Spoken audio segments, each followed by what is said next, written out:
It's that time of year where a lot of us do some freaking out. And that is totally okay. It gets the best of us. But I do think that we should probably do some calming down as well. Welcome to the mid-year calm down tag. If you're new around here, I'm Leandra the TBR0. And last year I created this tag as an inspiration from the mid-year freakout, something that is such a huge, well-loved, important staple in the booktube community. But I feel as though we need to change the narrative a bit, reinvent the wheel, if you will. And so here are 10 questions that I think will allow us to not only reflect on the 6 months behind us, but also get excited, get reinvigorated for the 6 months to come in 2025. So if you want to join me, please feel free, sit back, answer these questions along with me. Or if you're a booktuber, if you're a creator, feel free to take the tag and make it your own. And I can't wait to watch. Thankfulness, what 2025 has given you thus far. I am so full. My cup is overflowing. I'm so grateful to how much this community has given me. Not only the experiences that I've been able to participate in, TBRathon, I brought back that in January, and so many more people ended up being able to join, loved the themes, enjoyed the community from it, and I'm grateful to that. I've participated in quite a few competitive readathons as a co-host. I ended up participating in Get a Clue. Thank you, Rainy Blue Reads, for inviting me to be a co-host for that team. Thank you so much to Cassidy, Covers with Cassidy, for having me join Realmathon as a co-host. And also thank you to Bree, who I am now a co-host for the Amazing Readathon. I also ended up starting a podcast with Danny Dabbles, one of my best friends here on this platform. We are doing Not Reading for Content, and there's so much. I'm going to be doing Battle of the Booktuber in less than a month, where I'm competing against all of my friends to see who's the best at recommending books. So yeah, like this answer probably could go on for minutes and minutes and hours, but just know that I am so grateful. And on top of the fact, I didn't even mention this, I ended up hitting 5,000 subscribers during June, and I'm just so grateful. I didn't ever expect to hit that number, especially because my first year here on BookTube, I'm probably repeating myself from last year's tag, but I had 150 people watching, engaging, and I'm grateful to those people. I really do have them in my heart forever, but it's just kind of wild to think about the growth from that first year, from 12 months of posting videos, of trying to engage with the community. And I also didn't really have friends, and now I have so many friends. And so this is probably my favorite question of the 10 I created, because I have so much that I could answer with, and I feel like I can never answer it appropriately, but please know, if you're watching this, I'm also grateful for you. So thank you so much. Relaxation, the most relaxing book that you've read thus far. For me, it's going to be A Natural History of Dragons by Marie Brennan. This is the first book in the Lady Trent memoirs, and I had such a good time reading this book, especially because myself and the people I was buddy reading this with were able to take our time, having really great, relaxed conversations. So this ends up following Lady Trent. She's reflecting on her many years as someone who studies dragons. I loved the historical inspiration that the narrative provided us. The narrative voice made it truly feel like I was reading a nonfiction at times, even though I know that dragons aren't real. At least I think they're not real. I mean, if you can't prove it, maybe they're out there somewhere. I felt as though I was reading a nonfiction, and I do find those quite relaxing because I typically take my time with them. I am a slower reader when it comes to nonfiction, so it was just lovely. But also shout out to my buddy readers. I ended up reading this with Julie from Keep Calm with Books and Coffee and Krista from Books and Jams. It was so wonderful. I wouldn't have really wanted to read these books with anyone else, and hopefully we can continue the series eventually. And I think we're going to be doing a bit of a larger group read, because I know Brittany Loves Reading has been reading it. So yeah, that's something I have to look forward to, more relaxing reads in this series. Hydration, a book that you needed. Feel free to interpret this prompt however you like. A book that either was emotionally, physically, or mentally beneficial to you. It came as the right time, right place, right book. For me, that is going to be 2 choices. And because this is my tag, I'm going to allow myself to answer it twice. One of those books is The Complete Cheese Sweet Home. This is a comic book that just follows a cat that is just looking for a home, misses its mother, doesn't really understand what's going on in the world because it's just a kitten, and this came at the right time. I ended up getting this around Easter weekend. It was gifted to me, and I'm just so grateful because it came truly at the right time when I was really in need of like a pick-me-up. I wasn't really seeing family. So yeah, thank you so much, Piper. Truly, this really was the perfect gift, and I will cherish it. The other option that I'm going to be providing is a little bit of a spoiler, but it might encourage you all to read this and join Danny and myself for Not Reading for Content. So I promise it's not, me trying to get you to join the book club, even though it's really fun. You could always hang out with us, but it is a book that I don't really feel the need to withhold from you all because you all should just read it. And that is The Delicate Dream Department Store by Mie Lee. This is a Korean translation. It's a fantasy, it's cozy, but it's also so heartfelt. Basically, it has you imagine what if when you fall asleep you arrive at this department store that sells specific dreams for your needs, and it's just so wholesome. There are cute moments, there are humorous moments, but there are also moments that just make you reflect on your own life, on the fact that we need sleep. Why do we need sleep? What can we get out of dreams? And it's just a really great representation of mental health as well when it comes to life balance. I cannot praise it enough. I needed this book. I truly needed it. I just read it this week, if we're going to be honest, so it's super fresh. I cried, and I needed that cry, if we're going to be honest. If this description attracts you in any way, and it feels like a book that you do need to read, possibly in July, that is going to be the book that Danny and I read for our podcast, for our book club, so feel free to join us. It's only 6 hours on audio. It's about 250 pages max, so it's a really quick but really heartfelt read, and I'm so grateful for it. Nourishment, a book that energized you. I'm gonna go with Jurassic Park. This has been a read-along that I'm currently doing with Rainy Blue Reads. We are obsessed with Jurassic Park, both the books, but also the franchise, the movies, and we're watching the movies with our Patreons, which has been super fun and super nostalgic. But all throughout, May, we had our reading sprints every single weekend, and so we were reading a quarter of the book, designating time for it, and I found myself looking forward to our sprints every single weekend. That's what got me through the week, is knowing that I'll be able to put everything down and simply sit down with my friends on the internet and read Jurassic Park, and I loved it. I loved the reread. In fact, I think I gave it 4 stars the first time I read this, and I'm shocked by that. Have you ever had that where when you reread a book, you completely forget what you actually rated it? Or even when you think about a book and you're like, oh yeah, I gave that however many stars. And then when you look at your notes, you realize that you gave it less, or maybe you gave it more. I don't know. That's something that's been an interesting topic in my brain lately, but this was exactly what I needed. It energized me on the weekend, and I'm already itching to reread it, but you know what? We're reading The Lost World this month in June, and I'll have to just be okay with that, even though honestly, I think I like The Lost World better. So maybe that's going to be my new energized read, who knows? But obviously many of you will know the story. We have dinosaurs. They should not have been created, but they were, and now they're probably going to kill a lot of people on this island.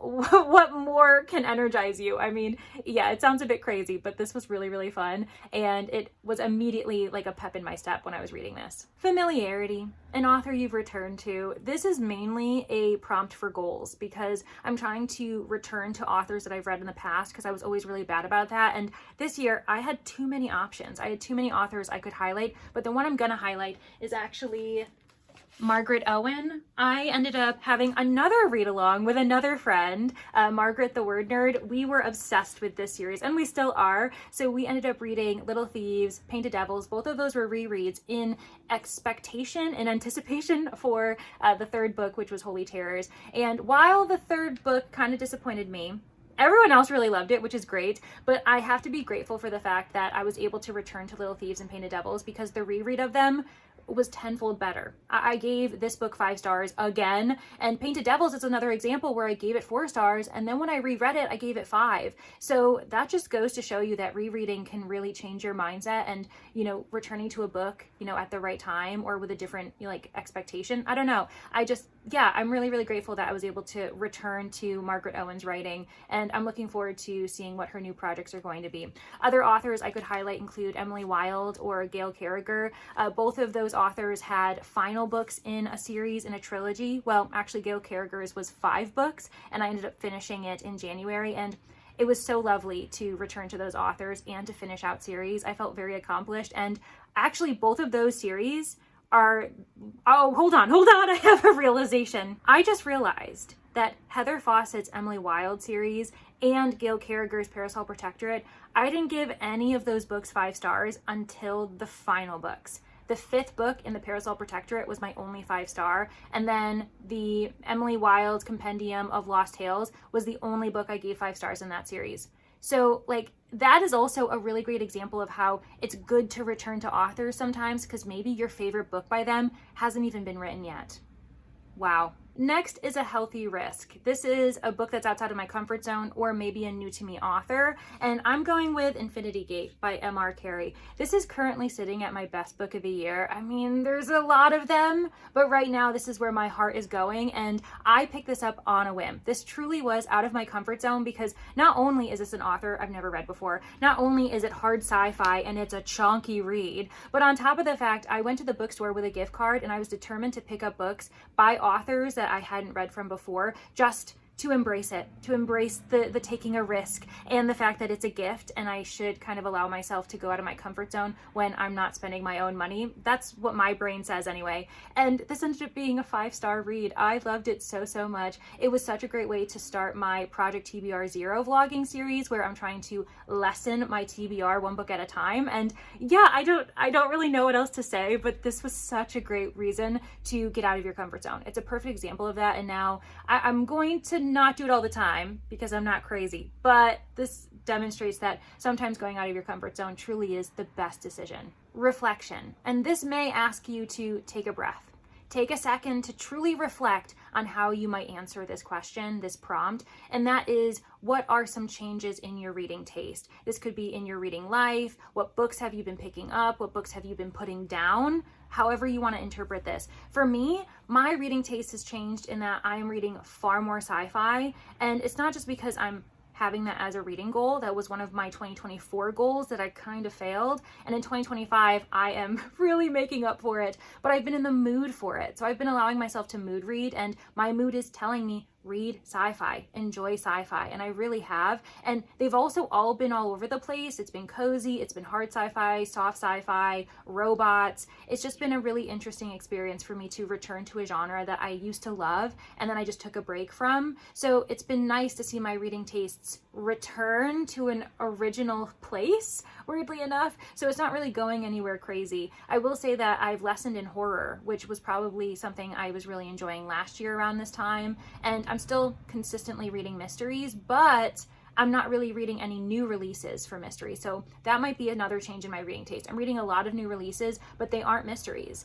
So yeah, interestingly enough, there's probably more for me to reflect on, but for now, that's my answer. Going hand in hand with reflection is Detox. And this one is a book or habit that I'm leaving behind. So I'm keeping it in the first half of the year, entering, July through December. This is no longer going to be weighing on my shoulders. Last year, I chose a book series, and let's just say it involved cowboys. This time around, rather than choosing books, I am going to choose a habit, and that is trying really, really hard to remind myself not to quantify my book reading. We do it all the time, especially the more we're on Booktube, the more we're in bookish spaces and talking with others about how much we're reading, what we're reading. It's a natural progression, it makes sense, but we also have to pause. Remember that quantity isn't quality. Those aren't necessarily the same thing. And you know who had a really great video about this not that long ago? Jack from Spread Book Joy. I love her to pieces. She is such a great creator on this platform. More people need to know her because she truly is just such a light. And everything she reads, she speaks with all of her heart. So yeah, definitely check her out. But she had some really thoughtful points about the idea of quantifying your reading, and I still think about it. And so moving forward, I'm just gonna allow myself to read, and we'll see how many books I'm reading, in a month, especially because some of my highest reading months, because I do like to do the calculations, I do like to math a little bit, I've realized that the months where I read less, my average star rating is higher. It's kind of crazy. 2 more prompts left, and one of them is positivity, a book or bookish event that you are anticipating for the latter half of 2025. I have so many things that I'm still excited for. So after the Amazing Readathon, which I'm already really enjoying, and I'm trying to be present. So yes, I'm looking towards the future, but I'm also enjoying the days that I'm currently in. So yeah, thank you, Bree from 4 Paws in a Book, for just having June be so fun every single year. It's definitely something I'm going to continue to look forward to, and I am enjoying my present time. I'm having a great time with the Lore Keepers, a great time in the Discord. I'm also currently hosting Amazing Readathon sprints, which I do need to get back to. So yeah, let's continue the video. What I'm really excited for in the future is going to be my Camp TBR-athon. That is a Manor exclusive readathon that I do for July for my Witnesses and Sleuths, and it's going to be super fun. Also in October, I've got TBR Harvest coming back, and I'm really hoping to get an even bigger audience, get even more people excited, and also hopefully even more collaboration, because so many people last year did a brilliant job with their own readathons in October, and I really want to be able to collaborate with them and shout them out, because man, we've got some creative people in this community. And finally, another thing that I've already mentioned is Battle of the Booktuber. This is coming out in July. It's the championship round. It is something that Danny Dabbles, our host, has been planning for a year and a half. That's how long she's been doing all of this stuff for Battle of the Booktuber, and I can't wait to just see how it comes to fruition. All of the other competitors have been reading secretly for the past 6 months, and I just can't wait to celebrate them and celebrate myself for having that type of a feat, because man, it is kind of crazy that I was reading some of these books in January. And then finally, we have looking ahead, future plans, future goals. I've already mentioned quite a few. It goes hand in hand with positivity, because a lot of the events I'm excited for, I am participating in or I am the creator for. But to list a few other things, I am really just, I don't know, I don't have any goals. Isn't that terrible? Because my goal for this year was to hit 5,000 subscribers, and I'm just so grateful and so baffled that I've already hit that. So I guess I'm just kind of vibing. I'm hoping to make more friends. I'm hoping to have more opportunities to, I guess, test my creativity. Project TBR0 is kind of my baby project at the moment. I had such a ball with that first episode, and I already have plans for future themes moving forward. I kind of want to make it a monthly video, but we'll see what happens. I am also super excited to do more themed vlogs in the future. For instance, the Hugo Awards is coming up, and I want to do a vlog for that. I also am already, kind of having my sights on the Goodreads Choice Awards. That was my first time ever kind of planning stuff last year as far as like making predictions, and I had a ball. So I definitely want to do that again. And then I also had 12 books of murder myths. I know that's like way in the future, because those vlogs were coming out in December, but I'm already excited for them. So really no huge goals, just enjoying the community, enjoying you all who are here to participate, and I'm just forever grateful. So that is the mid-year calm down tag. I cannot express enough how grateful I am to all of you, how grateful I am for 2025. This has been such a great first 6 months of any of my years. I think it's the best one. I think this is my best year on Booktube as far as how much fun I'm having, and that's saying something, because I've had some great years and I cannot fathom what the next few months have in store for me. Thank you so much for getting to the end. Thank you for potentially participating in mid-year calm down tag, whether that means you left comments or if you plan on using these questions in a video yourself, then I will have all of the prompts below in the description, and please tag me so that I can support you and celebrate how wonderful of a 2025 year you've had so far. And if you've made it to the end but you aren't really knowing how chatty you want to feel, maybe you just want to give me an emoji, because I'm grateful when I get those messages as well. How about you give me any emoji that makes you feel relaxed? However that means, I don't know. I don't have the answers. This might be a cerebral one. I apologize, friends, but I would love to see your creativity in the comments. Thank you all so much. I will see you in the next one.